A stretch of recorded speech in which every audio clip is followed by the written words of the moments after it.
Hola, mi nombre es Belke Alejandra Marulanda, estudiante de la Universidad del Quindío, del programa de Física, y este video es de la asignatura de Ciencia, Tecnología y Sociedad. Bueno, en esta ocasión les vengo a hablar acerca del reloj de péndulo desde los tres factores que Karl Popper considera que son la fuente del conocimiento, y es la ciencia, la tecnología y la técnica. El reloj de péndulo es un objeto que parte de lo científico, pasa por lo tecnológico y se desencadena en lo técnico. Entonces, primero vamos a hablar del reloj de péndulo desde lo científico. Resulta que el principio fundamental que rige el funcionamiento del reloj de péndulo es el péndulo simple. Perdón, es el péndulo. Entonces, ¿qué es un péndulo? Un péndulo es un sistema conformado por tres cosas principales: una masa, un cordón y un punto fijo, como este que tenemos aquí. Entonces, la masa es esta bolita, el cordón y el punto fijo es de donde cuelga el sistema masa cuerda, que es, pues en esta ocasión, mi mano. Entonces, en este punto, el péndulo está quieto, pues está en reposo. Si lo dejo así, no se mueve. ¿Por qué no se mueve? Porque la sumatoria de fuerzas en este momento sobre esta masa da cero. ¿Cuáles son esas fuerzas? ¿Cuáles son las fuerzas que actúan sobre esta masa? Es el peso el peso es la fuerza con que la Tierra atrae los cuerpos. Entonces la Tierra está trayendo a esta masa hacia abajo, pero a su vez el cordón que está haciendo es sosteniéndola y la está haciendo una fuerza en dirección hacia arriba. Estas dos fuerzas, el peso y la tensión de la cuerda, tienen misma magnitud pero sentido contrario, entonces por eso él está en reposo. Pero ¿qué sucede cuando elevamos esta masa un poco? Imagine acá una línea recta, y si lo elevamos un ángulo con respecto a esa línea, ¿qué sucede? Pues lo soltamos y va a comenzar a hacer esto. Hacer un movimiento repetitivo de un lado a otro. En física, este tipo de movimientos se llaman oscilaciones. Cuando el péndulo hace esto, parte desde aquí, va y vuelve de nuevo aquí. A este movimiento de ir y volver a su punto de partida se llama oscilación. Y el periodo es el tiempo que tarda un cuerpo en dar una oscilación. ¿Por qué el péndulo oscila? Bueno, primero hablemos acerca de la energía. La energía mecánica es la sumatoria entre la energía cinética, que es la energía del movimiento, y la energía potencial. La energía potencial es aquella que relaciona la posición de un cuerpo con un punto de referencia. En esta ocasión, nuestro sistema de referencia va a ser este. Digamos que aquí es el punto cero, pero si elevamos esto, ya no va a tener el punto cero, va a estar más arriba del punto cero. Bueno, entonces lo que sucede es que la energía en el sistema se tiene que conservar. Es decir, que como es una suma, si la potencial disminuye, la cinética aumenta. ¿Por qué? Porque en la ecuación E tiene que mantenerse constante, tiene que mantenerse siempre en el mismo valor. Entonces, ¿qué pasa? Que aquí, cuando la alzamos, ella está quieta, de todas maneras está quieta, pero hay una altura con referencia a su punto, a su sistema, valga la redundancia, de referencia. Entonces, ¿qué pasa con la ecuación de energía mecánica? Que toda la energía mecánica en este punto va a ser potencial. Y la cinética, pues va a ser cero. Cuando el cuerpo va bajando, la energía potencial va a ir disminuyendo y la energía cinética va a ir aumentando. Es fundamental entender que la energía mecánica tiene que ser constante, o sea, no puede variar. Por eso el intercambio de estos valores.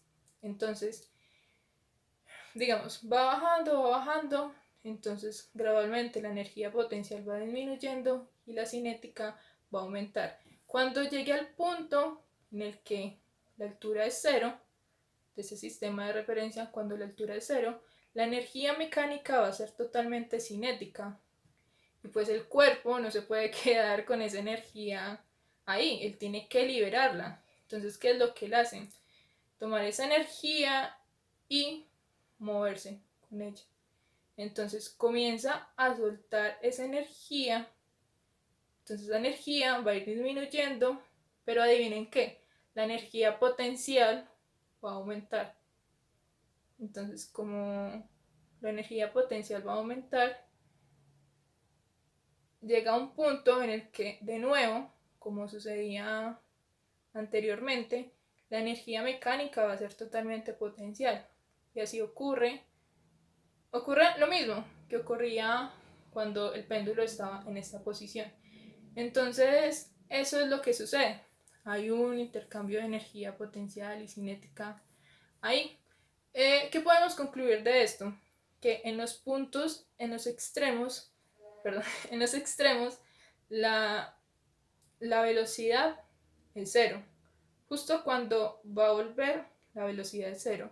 Pero que en el movimiento, el péndulo, cuando pasa por su posición de equilibrio, su velocidad es máxima. Bueno, les mentí, porque la energía no se conserva. Para que la energía se conserve, tienen que actuar en el sistema fuerzas conservadoras.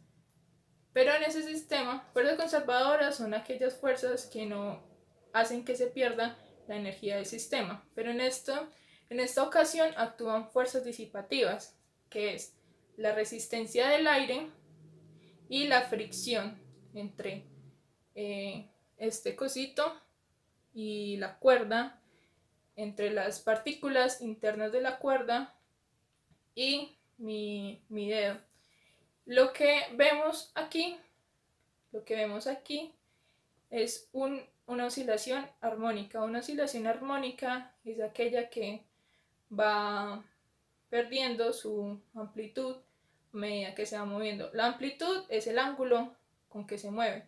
Si vemos, comienza con un ángulo mayor, pero paulatinamente va creciendo ese ángulo y lo va cambiando. Llegará, esas fuerzas disipativas están actuando de forma asidua sobre el péndulo, de tal manera que el péndulo quedará quieto en algún instante. Si no existieran fuerzas disipativas en el sistema, sino fuerzas conservativas, el péndulo se movería eternamente. ¿De dónde surge la idea de péndulo? Bueno, aquí uno logra ver que la observación es una cosa magnífica. En 1583, Galileo Galilei estaba en una reunión religiosa en la cátedra de Pisa. Él estaba, evidentemente, algo distraído porque elevó la mirada y detalló el movimiento de una lámpara de bronce que estaba colgando encima del altar. Entonces, lo que Galileo vio fue la oscilación de la lámpara, pero él lo vio durante un tiempo tan prolongado que lo que detalló fue increíble. Él vio que cuando la lámpara se iba deteniendo, el periodo, recordemos que el periodo es el tiempo que tarda el cuerpo en dar una oscilación. Él vio que el periodo era igual para oscilaciones pequeñas. Galileo estudió mucho, comenzó a hacer experimentos con péndulos y pudo decir que el periodo del péndulo depende de la raíz cuadrada de la longitud de la cuerda. A partir de esto es evidente que si que si dos péndulos tienen la misma longitud, sus periodos van a ser iguales. Una aplicación que Galileo le dio al péndulo fue medir las pulsaciones cardíacas de las personas. Lo que él hacía era ajustar la longitud del péndulo de tal manera que pudiera acoplar el periodo del péndulo con las pulsaciones cardíacas de las personas. El péndulo, Galileo también intentó hacer un reloj de péndulo. Él lo diseñó, es este que está aquí, pero lamentablemente no pudo materializarlo, no pudo hacerlo. El holandés Christian Huygens también aportó al concepto de péndulo. Él quería que hubiera un periodo estándar, de tal manera que en el mundo, pues las personas de todo el mundo siguieran con esto. Recordando que el periodo depende de la longitud de la cuerda, él lo que propuso fue tomar el periodo, pues que tomáramos el péndulo con que quisiéramos trabajar y midiéramos la longitud desde el punto de suspensión hasta el centro de masa del cuerpo que pendía de la cuerda, que esto lo dividiríamos en 3 partes iguales y así podríamos obtener lo que él denominó pies hora. Entonces él pensaba que con esta longitud las personas medirían un segundo en cualquier parte del mundo, pero esto no fue así. Durante un viaje de barco desde Francia hacia Cayena, que queda en la Guyana francesa, un físico llamado Jean Richer, en 1672 a 1673, utilizó la longitud que propuso Huygens y se dio cuenta que esto no servía, que cuando estaba en la Cayena se perdían 2 minutos y medio 2 minutos y medio con referencia a cuando estaba en Francia. Esto es porque la gravedad aumenta de Francia a el Ecuador. Cuando Newton se enteró de los resultados de Richter, puso en duda el hecho de que la Tierra fuera una esfera. Después dijo que era un ovoide. También Newton con un péndulo pudo determinar la constante de gravitación universal. De igual manera, logró desmentir la teoría del éter, pues lo que él hizo fue medir la resistencia de los péndulos, el movimiento de los péndulos en diferentes fluidos, entre ellos agua, aire y mercurio, y determinó que el éter no representaba un cambio en la resistencia de los cuerpos, pero que entonces si había un cambio, si el éter influía en el movimiento de los cuerpos, debía ser en su interior. Así que él tomó una caja, entonces hizo de la caja la masa del péndulo y lo colgó de una soga, imagino. Entonces él vio cómo se movía la caja vacía y observaba cómo era su movimiento cada vez que la llenaba con metal. Y observó que la resistencia en la comparación del movimiento de la caja vacía con la caja llena de metal no variaba. Entonces así pudo determinar que el éter no existía, lo que pues dejó a la ciencia pues libre de pensar otras cosas, por decirlo de alguna manera. Newton también había dicho que la Tierra giraba sobre su propio eje. En 1851, un físico francés llamado Léon Foucault pudo demostrar esto con el péndulo de Foucault. Entre las definiciones de tecnología hay una que dice que aquello tecnológico es algo que cambia el entorno. Como vimos, el péndulo ayudó mucho al cambio de la cosmovisión que tenían las personas del mundo. Pues como vimos, se pudo determinar que la Tierra era ovoide, que no existía el éter, se pudo hacer un mecanismo que pudiera medir los pulsos cardíacos de las personas. Y bueno, el reloj de péndulo también significó un cambio en el entorno de la época, pues sirvió para cronometrar de manera precisa durante el siglo XVIII y XIX la actividad de las personas.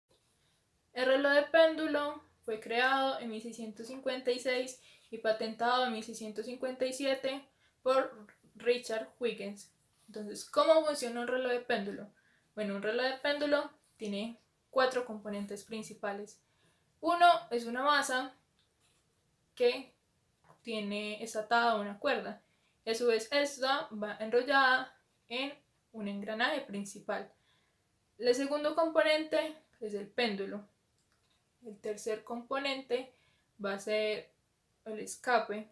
Y el cuarto componente va a ser la pantalla o el cuadro o el círculo donde se vea el paso del tiempo. Entonces, tenemos la cuerda, la masa con la cuerda que está enrollada en los engranajes. Si está enrollada, cuando lo soltamos, digamos que lo tenemos y lo soltamos, lo que va a hacer es que va a accionar esos engranajes. Pero si no hay un sistema que controle esta caída, esta masa se va a mover a la gravedad, pues a la aceleración de la gravedad, que es 9.8 metros sobre segundo. O sea, va a caer y los engranajes van a dar vueltas y vueltas. Entonces se necesita un sistema que controle esta caída. Por eso, ahí es donde llega el escape. El escape es esa figura que está unida al péndulo. Entonces, como se hace que ese péndulo tenga una longitud, la cual cuando oscile de un periodo de 1 segundo. Como el escape está atado a ese péndulo, a su vez él se va a mover con ese mismo periodo, con lo cual hace que los engranajes se muevan en un intervalo de 1 segundo. Entonces ahí está la cronometración del reloj.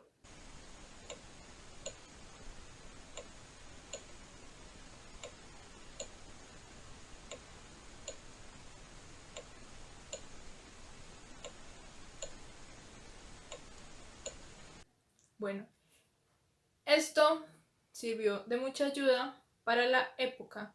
Significó un gran avance porque las navegaciones marítimas se guiaban, era por tierra, o sea, como no tenían un sistema por el cual decir en qué posición estaba el navío, pues todo es agua, entonces no tienen un punto de referencia.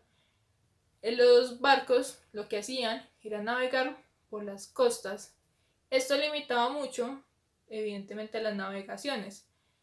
Entonces se utilizó el reloj como instrumento para poder ubicarse en el mar. ¿Cómo? La longitud es una forma de determinar la posición de algo sobre la superficie terrestre.